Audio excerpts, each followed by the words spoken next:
haga lubbuun koo darbutti kan nageessise jireenya Dubaay keessaati jechuudha.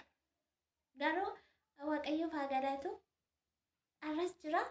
Namatti hin fakkaatu malee oolmaan ofii gochaan ati namaaf goote yaada laalcha ati namaa qabdu turee bulee harkuma kee irratti bakka ta'etti si deebi'uu danda'a waan ta'eef keessuma keessa nama taatanii dhala namaatti cakkanuuni baay'ee ulfaata. Yoo sana piliis addaan kutiin paartiitti aanulee nuuf fidii Saawudiirraa haala sana keessa babbaatee galtee erga Itoophiyaa galtee immoo maaltu ture biyya Arabaatti silaa dura mudannoo amma kanachitti dabarsitee galtee immoo Arabatti akka biyya Arabaatti kan si deebise maal ture kaayyoo maal qabattee galteetti nuuf fi piliis addaan hin kutiinii jettanii turtani. Inni addaan hin kutu erga siin jettanii biyaansi kan koorraa mudannoo koorraa seenaa jireenya koo biyya namaa keessatti dabarseera namni nama 3 yoo baraate yoo dhaggeeffate gaariidha isa fayyada. Tarii haala gaarii keessa jiraachuu dandeessu haala ulfaataa keessas immoo jiraachuu dandeessu waan ta'eef gamanaanis gamasiinis barumsa ta'a jechuudha. Kanaaf laayikii godhaa hin deema viidiyoon gara biraatti sheeris godhaa sanuma akkasuma immoo sirriitti dhaggeeffadha. Warri haaraa taatan sabiskiraaybii gochaa jirtan immoo galatooma. Ammas immoo itti dabalamaa siinsi waan isin jaallanna nagaan isiniif haa ta'u akkam jirtu jira galata Waaqayyoo bakka jiraattan jecha gaayis hin qorra mooyii nama ummachiisa. Bukkaatti roobee caame yaa viidiyoo sa'aatii maleedha kanan hin gagadhiisu sa'aatii manaa mijateettidha.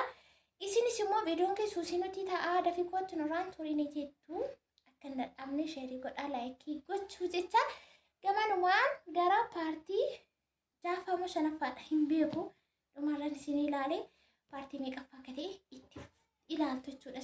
Isaan immoo irratti isin maxxansa. Sana booda Saawudi Arabiyaarraa naan galee kaayyoon ani Saawudi Arabiyaa deemee fedduraa maatii kun jijjiira waan jedhu karoora qabadhee mana hin baane nama laalee hin ba'e sanas immoo ta'e maallaqaan hojjedhe xiqqoodha. Akka yeroo sanaatti abbaa cimeetu 80-90 hojjeta. Kuma dhibbayyuu hin galtu jechuudha. Kan waggaa 2 maaliif xiqqoodha yeroo sana biriin akka ammaa miti jettee baay'ate 2,500 3,000 Black marketing isin jiru isiniin jedheera. Achiin booddee nan galee gara biyyaatti dura barnoota addaan kuteen deemee ta'uun barachaa jiru isiniin jedheera. Kaayyoon koo barnoota kuma afaan addaan kutee biyya namaa deemee galeen barumsa kootti deebi'aa kan jedhu ture. Achitti garuu ani waqtii manni barumsaa banamu irratti galuu ture. Dhuma kontiraata koo wajjin walirra bu'ee ture. Garuu sababa inni iqaama yookaan waraqaa hin qabnetti yeroon sarara jalaa darbe yeroon achi galu mana barumsaa jalqabanii ji'a 2 xumuranii sadaffaa keessa jiru. Deddeebi'eetiin dhabechuudha. Nagalmeessuullee didanii barnoonni na darbe sun baay'ee na cinqee biyya keessatti yaa'u maatii dura wajjin jiraattan akka dureetti ba'anii galuun humna ofiin hojjechuun dafaa qanaa jechuun bakka walumaa galasaatti guutummaa guutuutti amalli keessan hin jijjiirama. Obbolaa wajjin walii galuun maatii wajjin walii galuun hojii hojjechuun akka garaa ofii ta'uun hinuma hin danda'amu. Bakka baay'ee tokko amala nama dhorka. Ishee kana asitti naa qabadha. Achiin booda otuman kana jedhu biyya keessa baay'ee tokko nama dabbara nama jibbisiisa. Ji'a 8 taa'e biyya keessa jechuudha. Ji'a 8 taa'e isa booda Dubaayittiin deebi'ee dallaalaa wajjin walii galee yeroo sanaa 2008 warri afaan beekan biyya Arabaatti deebi'anii ammas Arabaatti deebi'an qilleensa irratti fudhatamu. Maaliif afaan waan beekaniif jechuudha. Achi yeroo sana immoo afaan beeka akkasumas beektan deemeen galee garuu dallaalaa sanaa ta'uu carraa makootii haa ta'uu waan hin beeku hin qabu. Na jalaa turuu barbaade ji'a 3 taa'e. Ji'a 3 keessatti 2 gubatee sadaffaa irratti naa dhufe. Viizaan jechuudha. Yeroo sana qarshiin itti kaffalee deemee 10,000 qofa. Mudannoon isa Saawudi Arabiyaa moo isa Dubaayitu caalaa kan bakka kamitti sitti ulfaate kana jidduutti honaan jettani inni Saawudi Arabiyaas akka yeroo sanatti ulfaataadha. Garuu kanan Dubaayii keessatti dabarse wajjin yoo wal bira qabu immoo kan Dubaayii baay'ee ulfaata. Haga lubbuun koo darbutti kan nageessise jireenya Dubaayii keessaati jechuudha. Garuu waaqayyoof haa galatu arras jira. Achiin booddee yeroo lama gubatee sadaffaa irratti Dubaayii naa dhufe nan deeme. Akkuma deemee waaqayyoof haa galatu eerpoortiitti bu'ee eerpoortii irraa kaasanii gara biirootti nu geessanii guyyaa tokko hin bulle madaamiin viizaa naa deebistee sun dhuftee biirootti na fudhatte. Jiin isaa ji'a ramadaanaa ture. Ramadaanni jalqabamee torbee lammaffaa keessadha kanani Itoophiyaa irraa deemee Dubaayii galee jechuudha. Achi anuma biiroo seenuu madaamiin dhuftee na fudhattee gara manaatti galaa jirra. Makiinaa keessatti mallaan jetti saraatiin mana jirti. Saraatiin sana wajjin waliin haasa waliin maal jechuun hin jiru hojii malee maal mallaan jecha galtee jechuudha. Yeroon galuu ijoollee 4 qabdi gurguddoodha. Isheen macarrashaa waggaa 7 yeroo nani dhaqu warri kaan immoo isheetiin olii jechuudha. Akkuma isheen jette Itoophiyaa meeqatu galee baay'eedhaan tokko mana jirti. Afaan Amaariffa marii hin dandeessu isheen. Ani yeroo sanatti Amaariffa hin beeku.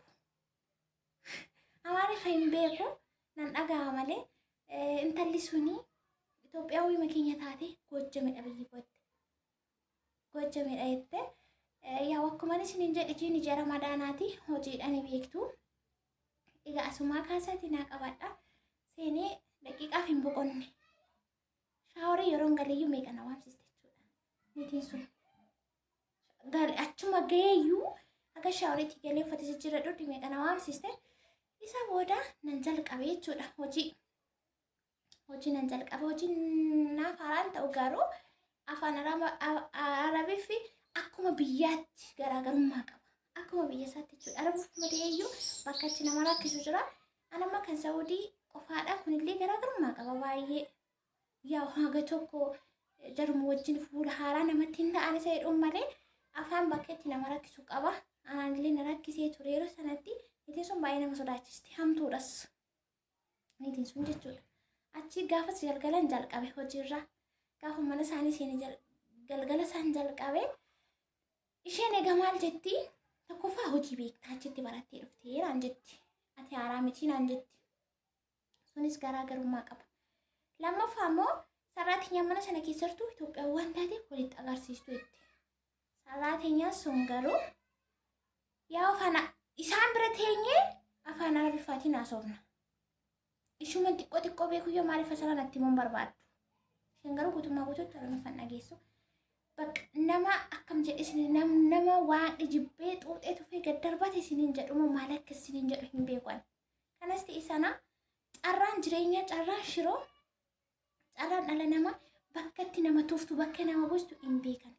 Hundi keenya nama kamiyyuu yoo ta'e jechuudha. Nama ta'e kan lafa kanarra jiraatu nama kamiyyuu yoo ta'e jiruuf jireenya lafa kanarraa qabnu eessatti akkamitti haala kam keessatti akka xumurannu hin beeknu. Kanaaf namatti hin cakkanina. Suma dhugaa isinitti himuuf jechuudha. Saraatiin sun mana sana keessatti bakka akkana giggim gootee na qabde. Giggim gootee jechuudha.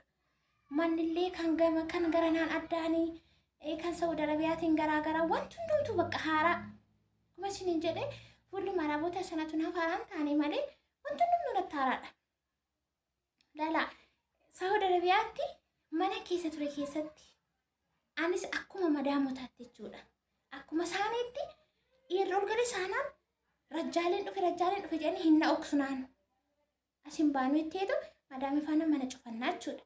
Sabooda yeroo dhiironni mana keessa seenaan isaaniin dabarsineetu gadi baana. Yeroo keessummaan dhufullee gara keessummaatti nan baastu niitiin kun. Anis na sodaadha. Isheenis immoo yeroo keessummaan dhufu keessummaatti nan baastu. Akka saraatiin gadi bayii balbala banee akkas godhi sana godhi naan hin jettu. Isa irratti jechuudha. Innaa isuma achiin seene gaafan Dubaayii deemu. Gibbiin ani keessa galee sana keessa bangaalii meeqatu jira? Kan nyaata hojjetu jira? Kan biqiltuu diidaa qulqulleessu jira? Kan shiishaa hojjetu jira? 3 miti shufeeronni 2. Kan seenee ba'u malee jechuudha. Isaan kun 5 bangaalonni 5 kontiraata. Akkuma keenya jechuudha. Akkuma sarraateenyota manaa kontiraatadha. Alan ba'anii bakka jarri jedhan bichaa oolanii galuu mana sichuma keessaa qabu bakka manuma keessa jiru jechuudha. Alatti. Anan keessaan Rajaalii yeroo argamu baqatu miti jedhee Saawuditti akkasumas warra Bangaalis nan baqadhaa warra kamis nan baqadhaa yeroo irrifan balbala fa'een kutaa. Kanallee natti mudadhabde intalli mana sana keessa jirtu Itoophiyaawwan jechuudha. Kanallee natti mudadhabde isaan kun sarraateenyaadha waan ta'eef waan akkasii biyya kana keessa hin jiru kana wanaan jette maal rakkoo qaba. Dhumni ishee garuu mana sana keessatti baduu ta'e intalittiin jecha. Kanaaf namatti hin fakkaatu malee oolmaan ofii gochaan ati namaaf goote yaada laalcha ati namaa qabdu turee bulee harkuma kee irratti bakka ta'etti si deebi'uu danda'a waan ta'eef keessuma keessa nama taatanii dhala namaatti cakkanuuni baay'ee ulfaata. Achiin booddee adeemsa keessa Bangaalonni suni booda akka obbolaatti ta'anii waggaa meeqa kan gibbii sana keessa waliin jiraanne isaan wajjiniin guyyaa tokko lama maal jechaati maaliif baqattannan lakkii ani biyya nani ture duraa akkasii kanaafan baqadhaan jedheen jira shufeerri tokko isaan bira ture nama waggaa 6 olii taa'eera yeroo sana jirtu waan akkasii asin jiru asitii firiideemiidhaa rakkoon hin jiru naan jedhee waan jiru na hubachiise jechuudhaan adeemsuma keessa babbarachaatiin dhufe bakka intalli sun giggim gootee na qabde kilaasii isaanillee hundan seenamoo akka Saawud Arabiyaatti argitti yaani kilaasillee bakka isheen madaameen ishee sitti agarsiisaa itti. Isheen suni akka namani waan fillaagooti hojii hin qabne yookaan akka namani hojii hin beeknetti na laalchisti. Innaa kun anaaf yeroo jalqabaa sana baay'ee tokko qormaata ture. Torbee lamaa booda naagame jennaan. Sijammar saraatiin mana kanan taa'u anuu deemuufi naan jetteen. Manichi nama sodaachise bakka akkasumatti niitiin sunis inni iyyiti bakka isheen maraatu irraa adda miti. Baay'ee hamtuudha niitiin sun jechuudha. Dhuma irratti akkamittiin akkan ishee moo'e akkamittiin akka walii galle waggaa amma kanas immoo akkan ta'u kan na taasise maal akka ta'e fuuldurumatti itti deemnaa mitiire. Achiin booda saraatiin sun mannaan jetti. Saraatiin mana kana yoo baay'ate jeeshan jaa yoo baay'ate anuu ba'uufi. Kanaafuu isin taane ishee hojii walii galaan jirtan mitiire. Ani waan asii goon qabu nan deema biirootti na deebisi jedhii naan jettee na gorsiti. Laallan ta'uu didi nan xurfaate. Achiin booddee torbee lama taa'e. Ramadaanni dhume. Xumurree nan deemaa biiroo nageessin jedheen. Maal rakkoon kennan bakka nan taane wanti biiroo nageessin achumaa akkasuma taatee kaate. Ittiin jechuudha.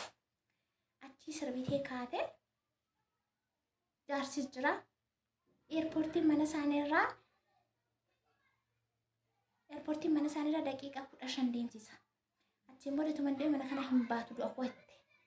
Jaarsis maal jedhaa eerpoortiin mana kanarraa daqiiqaa 15 malee fagaatu eerpoortii si geesse qaxxi godheen biyyatti si galcha malee mana kanaa hin baatu jedhe.